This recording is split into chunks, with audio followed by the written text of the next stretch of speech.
너희가 다 믿음으로 말미암아 그리스도 예수 안에서 하나님의 아들이 되었으니 누구든지 그리스도와 합하기 위하여 세례를 받은 자는 그리스도로 옷 입었느니라. 너희는 유대인이나 헬라인이나 종이나 자유인이나 남자나 여자나 다 그리스도 예수 안에서 하나이니라. 너희가 그리스도의 것이면 곧 아브라함의 자손이요 약속대로 유업을 이을 자니라. 할렐루야. 여러분 최근에 혹은 이번 여름에 해외여행 다녀온 사람 있습니까?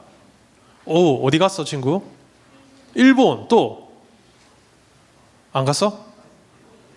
똑같이 일본. 또 해외여행 간 사람 있습니까? 중등부의 학현이는 이번 여름에 미국 갔다 왔더라고요. 아무도 안 부러워네. 미국 늘 이렇게 가세요? 자주? 출장 삼아? 그래요.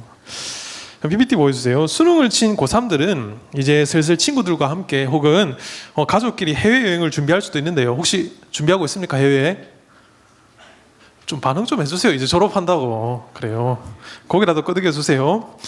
저도 해외여행 안 나간 지 좀 오래됐는데요. 안 나간 지 5년 정도 넘은 것 같습니다. 이제는 해외여행 한번 가보고 싶은데 기회가 없는 것 같아요. 한번 보내줄래요? 자, 여러분은 어느 나라를 주로 가봤습니까? 제가 이 한국인이 많이 가는 해외여행 인기순위 탑5를 찾아보니까 2023년 상반기로 1위가 아까 말한 것처럼 일본이고요. 2위가 베트남, 3위가 태국, 4위가 미국, 5위가 필리핀 순이더라고요. 전 세계로 따지면 1위는 프랑스, 2위는 스페인, 3위는 미국, 4위가 터키, 5위가 이탈리아인데요. 저는 프랑스, 터키 말고는 대부분 못 가본 것 같아요. 그런데 여러분, 우리가 다른 나라로 여행 갈 때 꼭 필요한 게 있습니다. 뭐가 필요할까요? 여권, 또 돈. 맞아요. 돈 필요합니다. 자, 돈이 있어야 항공권 티켓팅도 하고 가서 숙소도 예약하고 하니까요. 환전도 해야 되고, 특별히 여러분 달러가 있어야 돼요. 달러 있으면요 전 세계 어디든지 환전을 잘 할 수 있습니다. 요즘 달러 값이 굉장히 비싼데요. 그런데 더 중요한 게 필요해요. 해외여행 가려면 가장 먼저 뭐가 필요하죠? 말? 언어도 필요하지. 또 비자. 맞아요. 근데 우리나라 무비자라도 갈 수 있는 나라가 많아요. 또 제일 중요한 거 집? 짐. 그래, 짐도 필요하고. 부모님 없으면 혹시 해외여행 못 갑니까? 그래요. 여러분 여권이 있어야죠. 여권은요 단순히 이 사진 들어있는 책자가 아니에요. 이게 없으면 출국도 안 되고 우리나라 입국할 때도 여권 없으면 못 들어옵니다. 그래서 이 여권은 그 사람이 어느 나라 사람인지, 어떤 나라가 그 사람을 책임지고 보호하는지 알려주는 가장 중요한 신분증이에요. 최근에 통계를 찾아보니까 이 우리나라 여권으로 무비자 또는 도착 비자로 들어갈 수 있는 나라가 190여 국 정도 된다고 해요. 세계 최상위권입니다. 한때 우리 청년들 사이에서 유행했던 말이 있는데 헬조선이란 말이에요. 우리나라를 굉장히 부정적으로 비하하는 말인데요. 해외에 나가보면요 우리나라 인기 장난 아닙니다. K-팝, K-푸드, K-뷰티, 심지어 K2단까지 지금 전 세계로 지금 K 시리즈는 다 잘 나가요. 반면에 어떤 나라의 여권은요 무비자로 들어갈 수 있는 나라가 30에서 40개국밖에 되지 않습니다. 북한을 한번 예로 들어볼까요? 여러분 북한은요 대부분 북한 사람은 해외여행을 갈 수 있을까요? 없을까요? 없습니다. 같은 사람인데 어느 나라의 여권을 들고 있느냐에 따라 세계가 그 사람을 대하는 태도가 완전히 달라진다라는 거예요. 또 강한 여권 파워가 있는 나라는 어디일까요? 어느 나라가 굉장히 강한 여권 파워를 가지고 있을까요? 미국이에요. 미국. 이게 나오잖아요. 미국. 자, 여러분 이 미국 또한 무비자 혹은 간소화된 절차로 갈 수 있는 나라가 180여 국 이상이라고 합니다. 이 미국의 여권 파워가 얼마나 강하냐면요 전 세계에서 가장 이 악명이 높은 나라가 어디에 있을까요? 별로 안 멀어요. 우리 바로 위쪽에 북한이 있는데요. 여러분 우리나라 사람이요 북한에 잘못 들어가면요 바로 아오지 탄광 들어갑니다.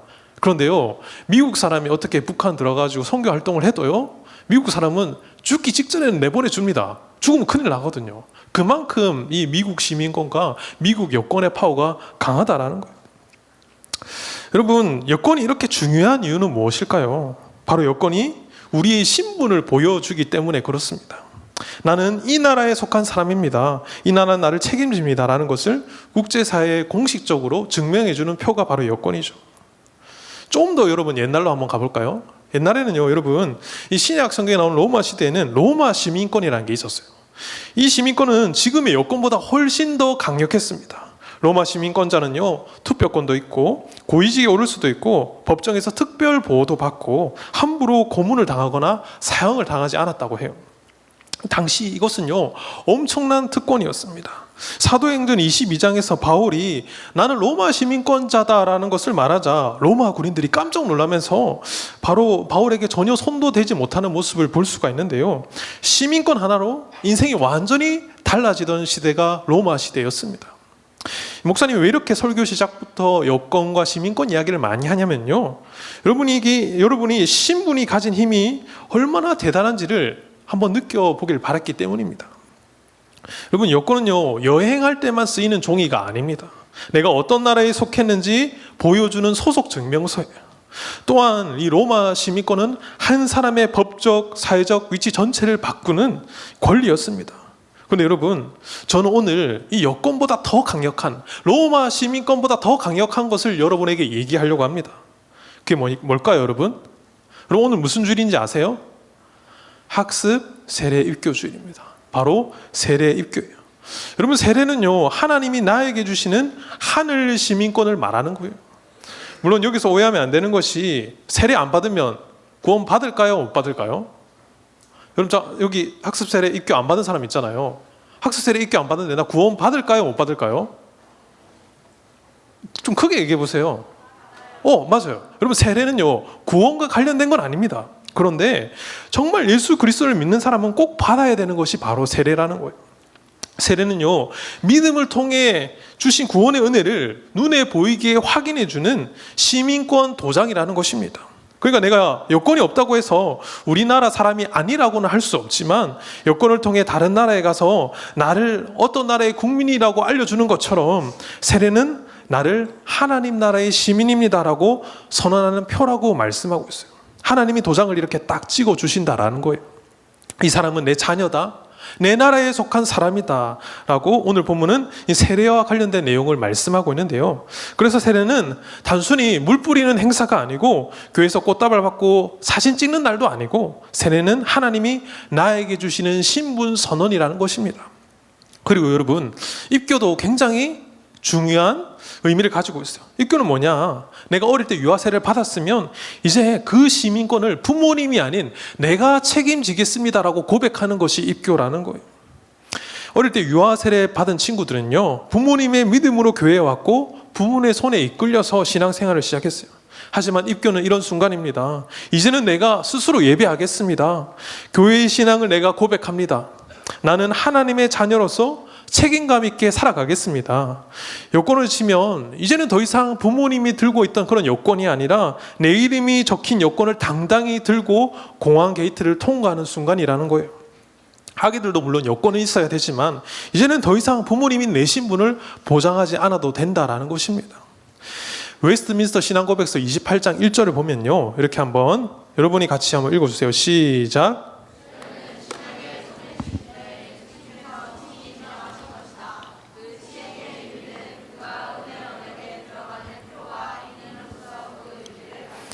그러니까 세례를 은혜 언약의 표이자 도장이라고 말합니다.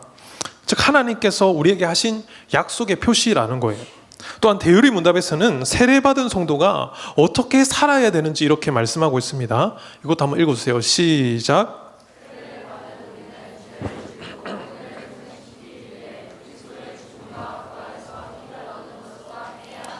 쉽게 말해 무슨 말이냐면요, 세례받은 우리는, 입교받은 우리는 똑바로 살아야 된다라는 것입니다. 전처럼 내가 하고 싶은 대로 아무렇게나 살면 안 된다라는 것이에요. 사랑하는 청소부 여러분, 세례는요, 하나님이 나를 받아주셨다는 신분 선언이고, 입교는 이제 그 신분을, 그 선언을 내가 책임지고 살겠습니다라는 신앙 고백이에요. 그래서 여러분, 오늘 본문이 너무너무 중요합니다.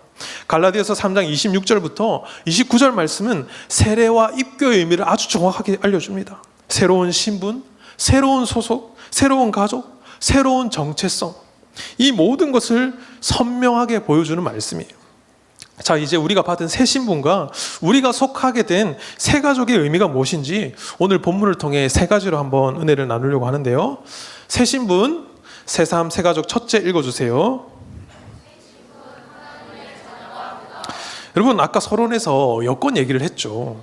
여권은 나는 어느 나라 사람입니다 라는 것을 보여주는 신분증이라고 말씀을 드렸습니다. 하지만 오늘 말씀은 여권보다 훨씬 더 강력한 신분증에 대해서 이야기하고 있어요. 바로 하나님의 자녀라는 신분증이에요. 여러분, 예수님을 믿는 순간 여권보다, 국적보다 더 높은 차원의 신분을 받게 된다는 거예요. 우리 갈라디아서 3장 26절 말씀 같이 읽겠습니다. 시작. 너희가 다 여러분, 우리가 보는 성경에서는 하나님의 아들이라고 되어 있는데요, 여기서 아들이라는 단어가 굉장히 중요해요. 헬라어 히오스라는 단어는요, 단순히 남자아이만을 뜻하는 게 아닙니다. 상속권을 가진 자녀, 즉 법적으로 인정된 가족이라는 뜻이에요.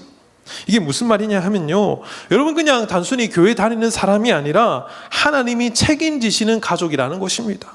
그래서 세번역 성경은요, 여러분은 예수 안에서 하나님의 자녀들입니다 라고 번역을 하고 있어요. 사랑하는 청소년부 여러분, 청소년 시절에는요, 감정이 정말 쉽게 흔들립니다. 오늘은 기도 잘 되고 은혜 받아서 하나님이 나를 정말 사랑하시는 것 같다라고 생각하다가, 여러분, 한참 여러분 시험 기간인데요, 내일 시험을 망치면 나같이 한심한 놈을 하나님이 사랑하실까? 혹은 다른 친구와 다투거나 죄를 지으면요, 난 하나님의 자녀가 아닌 것 같다라고 생각을 한다라는 거예요. 그런데 여러분, 자녀의 신분은요, 내 기분으로 결정되는 것이 아닙니다. 오늘 기분 좋으면 하나님의 자녀, 내일은 아니고, 이런 게 아니에요. 자녀는요, 관계로 결정되는 신분이지 기분으로 흔들리는 신분이 아니라는 것입니다. 하나님께서 예수님을 바라보실 때도 마찬가지였어요. 마태복음 3장에 보면요, 예수님이 요단강에서 세례를 받으실 때 하나님 이렇게 말씀하십니다. 우리 마태복음 3장 17절 말씀 같이 읽겠습니다. 시작. 하늘로서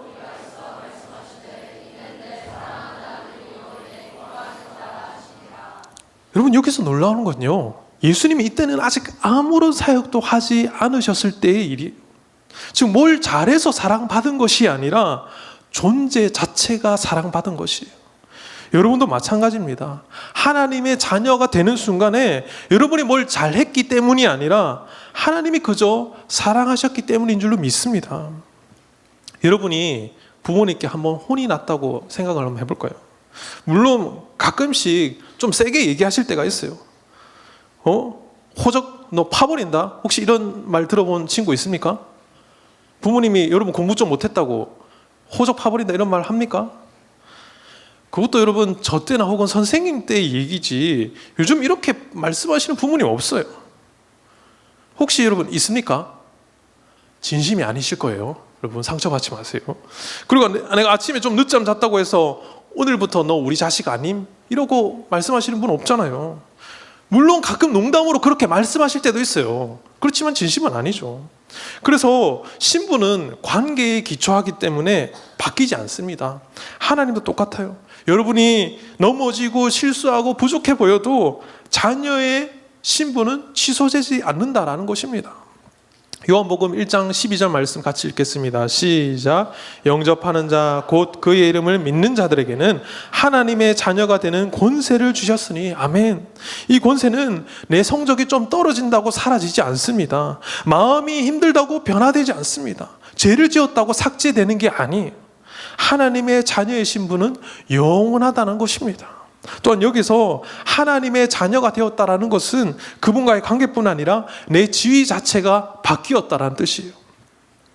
학생, 운동선수, 군인처럼 신분이 주어지면 그 사람의 위치가 달라지죠. 그런데 하나님의 자녀라는 신분은 그 어떤 세상적인 신분보다 우위에 있는 신분이라는 거예요.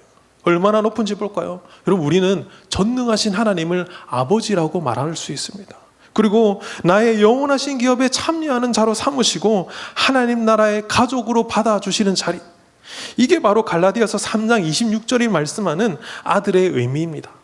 이 단어는요, 상속권을 가진 자녀, 법적인 지위, 그래서 나는 하나님 앞에서 인정된 존재구나. 나는 그분께 속해 있구나. 이 신분 자체가 엄청난 특권이란 말입니다.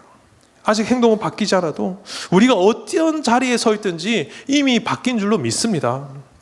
그래서 이 세례와 입교는 이 신분을 확인하는, 눈에 보이게 확인하는 표라는 거예요. 세례는 하나님이 이미 선언하신 너는 내 자녀야라는 신분을 눈으로 확인하는 표라는 것입니다. 입교는 이제 그 신분을 이제 내가 스스로 책임지겠습니다라고 고백하는 시간입니다. 그래서 이 두 예식은 여러분이 하나님의 가족으로 들어왔다라는 것을 온 교회 앞에서 확증하는 은혜의 자리가 되는 것이에요. 자, 그렇다면 내가 이제 하나님의 자녀가 되었음이 분명하다면 이제 그 자녀는 어떻게 살아가야 될까요?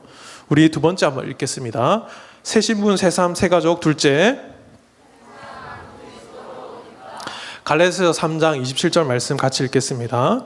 누구든지 그리스도와 합하여 세례를 받은 자는 그리스도로 옷 입었느니라. 여러분, 여기서 본문에 옷 입었느니라는요, 헬라어로 엔디오라고 하는데 입다, 몸을 완전히 감싸다, 둘러싸다라는 뜻을 가지고 있어요. 옷을 보면 그 사람의 스타일, 분위기, 소속이 드러납니다. 축구 유니폼을 입으면 어때요? 축구 선수처럼 보이고, 교복을 입으면 학생처럼 보이고, 편의점 유니폼을 입으면 편의점에서 일하는 사람으로 보이듯이 옷은 마음을 보여주는 것이 아니라 정체성을 보여주는 도구가 된다는 거예요. 성경적 의미도 똑같습니다. 나는 이제 그리스도께 속한 사람이다.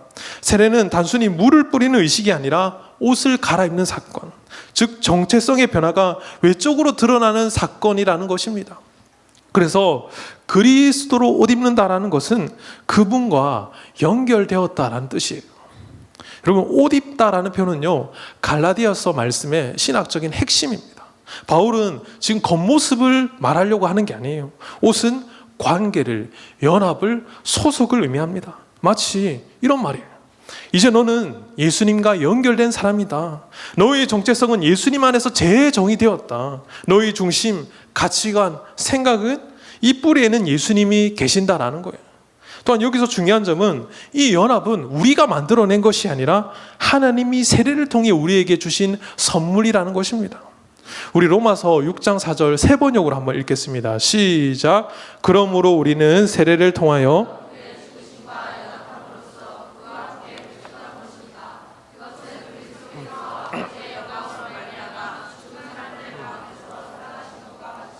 우리도 또한 새 생명 안에서 살아가기 위함입니다.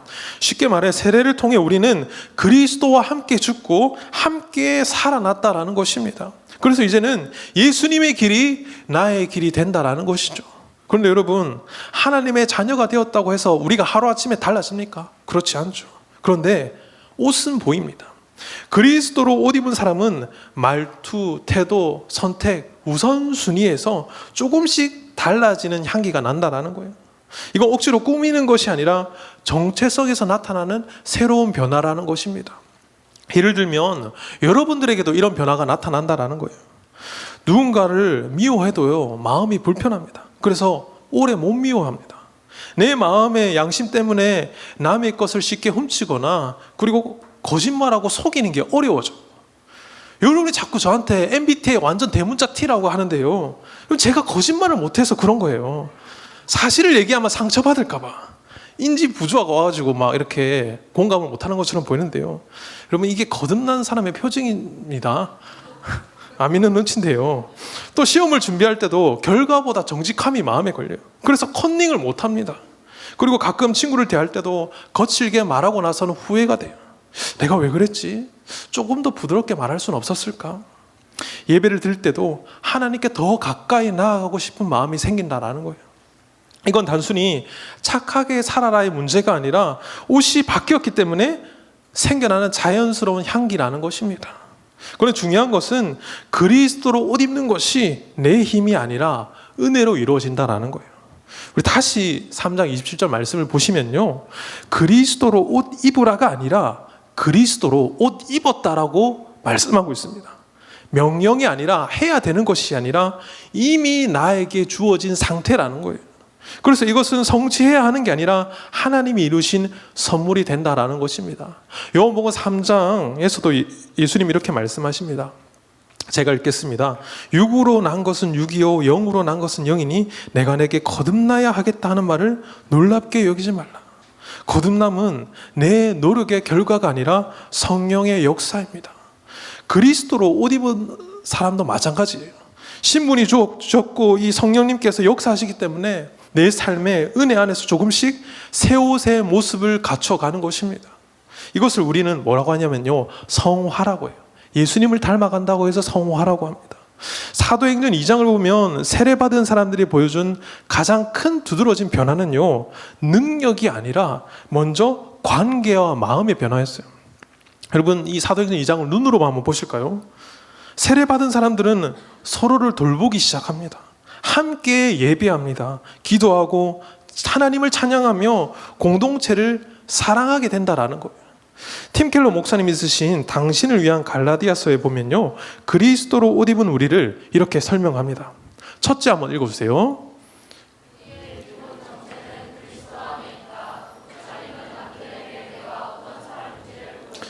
여러분, 우리가 그리스도로 옷 입었다라는 것은 단순히 예수님이 입던 옷을 입은 정도가 아니라 내가 어떤 사람인지 보여주는 놀라운 사실이라는 거예요. 그리스도 안에 있는 사람이다. 둘째도 한번 읽어볼까요?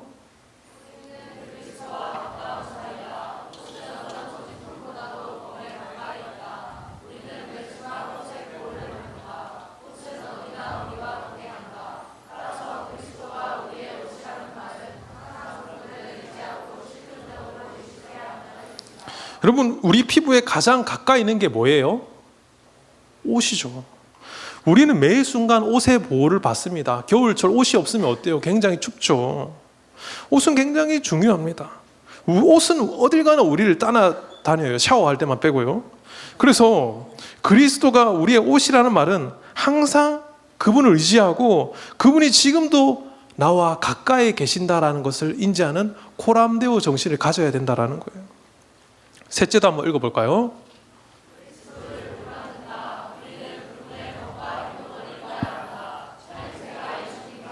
차림새가 어떻게 돼야 된다고요? 예수님과 같아야 된다.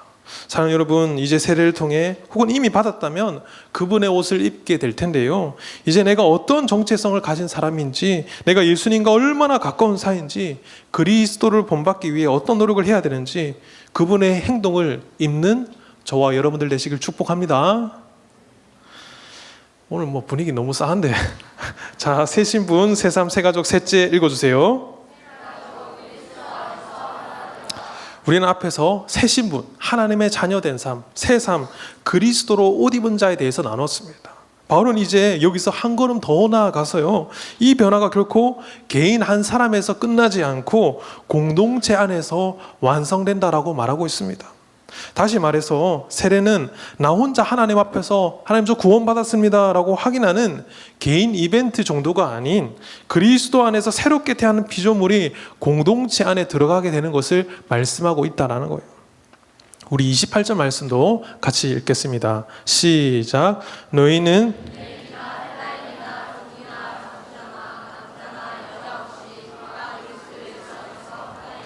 여러분, 이 28절 말씀은요, 당시 사람들에게는요 엄청난 말이에요. 여기서 바울이 나열하는 사람을 좀 한번 볼까요? 유대인은요 당시 종교적, 문화적 전통의 중심에 있는 사람들이었습니다. 헬라인은 지식, 철학, 문화의 중심인 사람이죠. 그리고 종은요 당시에 가장 낮은 계층이었습니다. 자주자는 자유인인데요, 시민권을 가진 사람이었고요, 남자는 당시 사회적 우위에 있던 사람들이었습니다. 고대 사회는요 남성 중심의 사회였어요. 당시 여자는 어땠을까요? 사회적으로 굉장히 경시되어 있었습니다. 힘이 지배하던 세상, 칼과 창을 가지고 영토를 지배하던 시대에 여성은 남성처럼 힘이 세지 못하기 때문에 상대적으로 늘 열등하게 여겨졌습니다. 그래서 당시 여자는요 억압과 착취의 대상이었고 남자의 소유물이 되었어요. 남편은 아내가 마음에 안 들면요 언제든지 아내를 버리고 새 아내를 취하면 그만이었습니다. 이혼 증서 써주면 돼요. 그런 시대에 여성들이 교회에 가서 처음으로 복음을 들었습니다. 화종부 목사님의 읽는 설교 갈라디아서에서는요 이 구절에 대해 이렇게 설명합니다. 여러분 한번 읽어주세요. 시작.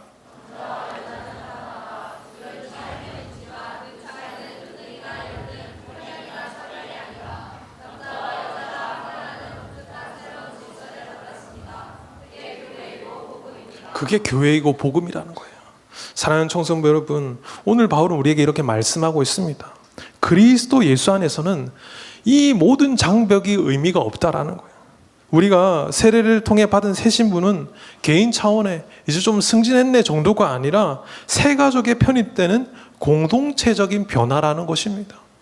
그래서 여러분, 교회는요, 같아서 모이는 곳이 아니라 다름을 은혜로 품는 곳이 되어야 된다는 거예요. 사랑하는 청소년 여러분, 교회는 취향이나 성격이 비슷해서 모이는 곳이 아닙니다. 어떤 친구는 축구를 좋아하는 친구가 있는 반면에 여러분, 축구를 별로 안 좋아하는 친구도 있어요. 여러분, 노래 좋아하는 애들끼리 모이는 합창단도 아닙니다. 공부 잘하는 애들끼리 모이는 스터디 그룹도 아닙니다. 교회의 공통 분모는 단 하나, 뭘까요 여러분? 바로 예수님이 되어야 된다는 거예요. 우리 갈라디아서 3장 29절 말씀 읽겠습니다. 너희가 그리스도께 속한 자면 곧 아브라함의 자손이요 약속대로 유업을 이을 자니라. 아멘. 아브라함의 약속의 씨를 통해 예수님은 이 땅에 오셨습니다. 그런데요, 그럼 우리 또한 아브라함의 자손으로서 유업, 하나님의 영원하신 기업을 받을 상속자가 되었다라는 것입니다. 그래서 우리가 서로 겉모습은 조금 달라도 괜찮다라는 거예요. 교회는 원래 서로 좀 다른 사람들이 만나는 곳입니다. 여러분이 지금 예배 드리고 있는 이 청소년부 안에도 다양함이 많이 있잖아요. 말이 좀 많은 친구가 있는 반면에 말이 없는 친구가 있고, 공부를 굉장히 잘하는 최상위권 학생들이 있는 반면에 밑으로 이렇게 깔아주는 학생들도 있죠. 근데 그런 친구들은 다양한 또 다른 은사들이 있습니다. 그럼 실제로 우리 교회에 공부 전교에서 1, 2등 하는 친구들도 있어요. 제가 말을 안 해서 그렇지 있습니다. 안 믿는 눈치인데요. 근데 여러분, 또 여기서 운동 좋아하는 학생 손 들어볼까요? 나 운동 좋아한다. 오늘 싸우자는 거죠? 네. 가만히 앉아서 책 읽는 거 좋아하고 만화책 읽는 거 좋아하는 사람도 있죠. 교회에 처음 온 친구가 있고 모태 신앙인 친구가 있고 신앙이 깊은 친구가 있는 반면에 이제 처음으로 하나님을 알아가는 친구들도 있습니다. 이 세상 기준으로 보면 너무 다르고 절대로 같은 모임에 있을 이유가 없는 사람들이 모였어요. 그런데 이 사람들이 예수님 안에서 한 가족이 되는 게 교회라는 것입니다. 여러분, 이것이 바로 세례와 입교가 보여주는 가장 큰 은혜라는 거예요. 여러분, 세례 받을 때 교회 모든 사람 앞에서 공포하며 다 함께 축하해 주게 되어 있어요. 왜 그럴까요? 그 친구가 출석 카드에 입교, 세례 하나 더 찍었다는 의미가 아니에요. 우리 가족이 한 명 더 생겼다라는 의미입니다. 세례를 받아야 여러분, 나중에 세례 교인이란 말이 있거든요. 교회 모든 공적인 투표에 참여할 수 있어요. 입교도 마찬가지입니다. 우리 교단법이 그래요. 왜 목사님 차별하는 거죠? 왜 세례 입교 받은 사람만 투표를 할 수 있고 왜 이 모든 것에 참여할 수 있게 되는 거죠? 여러분, 그만큼 세례와 입교가 우리에게 정말 중요한 역할을 주기 때문에 그런 것입니다. 여러분, 교회 공동체는 한 가족이에요. 그냥 아는 사람, 그냥 연령대 비슷한 사람들의 모임의 수준이 아니에요. 여러분의 가족은 어떻습니까? 때로는 가족들도요, 서운하게 할 때가 있어요. 부모님이 나를 서운하게 하실 때가 있고 내가 부모님을 서운하게 할 때가 있습니다. 가끔 오해가 생기기도 하고 말 때문에 상처받기도 해요. 그런데요, 가족은 포기하지 않습니다. 그래서 교회는요, 완벽한 사람들의 모임이 아니라 불완전한 사람들이 서로 기대어가는, 맞춰가는 은혜의 집이 되어야 된다라는 것이에요. 여러분, 요즘 유튜브가 발달하면서 집에서 온라인 예배 드리는 사람이 굉장히 많아지고 있다고 합니다. 우리 학생들도 시험 기간이 되면요, 저 집에서 온라인 예배 드렸어요 라고 말하는 친구들이 굉장히 많은 것 같은데요. 물론 여러분, 정말 몸이 불편하고 교회에 도저히 갈 수 없고 독감이 걸린 그런 상황이라면요, 충분히 이해가 되죠. 그러나 그런 분들은 계속해서 공동체와 교제도 합니다. 그런데 무작정 나는 앞으로 혼자 신앙생활 할래, 교회도 소속되어 있지 않고 온라인으로만 예배 드리는 사람이 이 목회 데이터 연구소에 보면요, 계속해서 늘어가고 있다라고 말씀하고 있습니다. 그런데요, 성경은요, 이렇게 집에서 온라인 예배 드려도 된다라고 말하지 않습니다. 우리 히브리서 10장 25절 말씀 읽어볼까요? 시작. 모이기를 패하는 어떤 사람들의 습관과 같이 하지 말고 오직 권하여 그날의 가까이옴을 볼수록 더욱 그리하자. 왜 이렇게 말씀할까요? 혼자 하는 신앙은요, 지켜줄 사람이 없기 때문입니다. 혼자 신앙생활 학생을 누가 위로해 줄까요? 누가 기도해 줄까요? 누가 힘들 때 가서 붙잡아 줄까요? 교회는 완벽한 사람의 모임이 아니에요. 불완전한 자녀들이 서로 기대어 살아가는 은혜의 집인 줄 믿습니다. 하나님은 우리를 따로따로 부르신 게 아니에요. 이런 찬양도 있잖아요. 우리를 하나로 부르셨네, 주 안에서 형제된 우리. 하나님 우리를 서로에게 꼭 필요한 존재로 부르셨습니다. 여러분, 한 명 한 명은 그리스도의 몸을 이루는 살아있는 돌이라는 거예요. 돌 하나만 있으면요, 벽이 되지 않습니다. 그러나 돌이 모이면 벽이 되죠. 여러분이 있어야 교회가 된다라는 것입니다. 여러분이 빠지면요, 그 자리에 구멍이 생기게 돼요. 저 뒤에 혼자서 막 말씀 하나도 안 듣고 졸고 있는 친구도 꼭 필요해요. 여러분, 나는 이 교회에 필요가 없다. 나는 임원에 뽑혔는데 나는 별로 임원이 될 자격이 없는 것 같고, 나는 굳이 없어도 될 것 같고. 여러분, 그렇지 않습니다. 여러분이 꼭 필요합니다. 왜냐하면 우리는 혼자 신앙생활을 하는 사람들이 아니라 함께 가는 가족이기 때문에 그렇습니다. 말씀을 정리하겠습니다. 사랑하는 청소부 여러분, 오늘 세례를 받는 친구들, 입교하는 친구들, 그리고 이미 세례 입교를 받았지만 솔직히 그 의미를 잘 못 느끼고 조금 까먹고 있는 친구들에게 하나님이 이렇게 말씀하십니다. 우리 같이 한번 읽어볼까요? 너는 내 아들이다. 너는 내 딸이다. 너는 내 사랑하는 자다. 나는 너를 절대로 포기하지 않는다. 혹시 요즘 이 마음이 어렵거나 흔들리는 친구들이 있습니까? 나 같은 사람도 하나님의 자녀가 맞을까? 신앙생활 하는데 솔직히 예전처럼 요즘 별로 감동이 없어요. 교회에 있긴 한데 어딘가 좀 애매하게 떠 있는 느낌이에요. 그런 친구들에게 세례는 이렇게 말해줍니다. 그래도 너는 하나님의 자녀다. 내 기분과 상태가 아니라 하나님의 약속과 예수님의 십자가로 결정된 신분이다. 입교는 또 이렇게 말해줍니다. 이제 그 은혜를 내가 책임지고 붙들고 살겠습니다. 여러분, 우리 모두가 완벽해서 이 자리에 앉아 있는 게 아닙니다. 여전히 죄와 싸우고 시험과 싸우고 게으름과 비교의식, 자존감 문제와 싸우면서도 하나님이 우리를 포기하지 않으시고 내 자녀, 내 가족이라고 불러주셨기 때문에 이 자리에 있는 줄로 믿습니다. 그래서 오늘 이 세례주일은 교회의 행사를 하나 더 하는 날이 아니라 하나님이 우리 가운데 여전히 일하고 계신다는 증거, 새 신분을 주시고 새 삶으로 부르시고 새 가족을 더해 주시는 은혜의 날인 줄 믿습니다. 이 시간에 우리 함께 이렇게 결단했으면 좋겠습니다. 우리 같이 한번 읽어볼까요? 이미 받은 세례와 입교의 은혜를 가볍게 여기지 않겠습니다. 그리스도로 옷 입은 사람답게 살겠습니다. 혼자가 아니라 서로를 가족으로 여기며 함께 나아가겠습니다. 이 고백을 마음에 담고 마지막으로 우리 함께 기도했으면 좋겠는데요. 이 시간 기도하실 때 하나님, 저를 하나님 자녀 삼아 주셔서 감사합니다. 예수님으로 옷 입혀 주셔서 감사합니다. 외롭지 않게 함께 믿음의 길을 걸어갈 친구들을 주셔서 감사합니다. 세례와 입교의 은혜를 잊지 않고 하나님의 자녀답게 살아가게 하여 주시옵소서. 우리 이 마음으로 함께 통성으로 기도하겠습니다.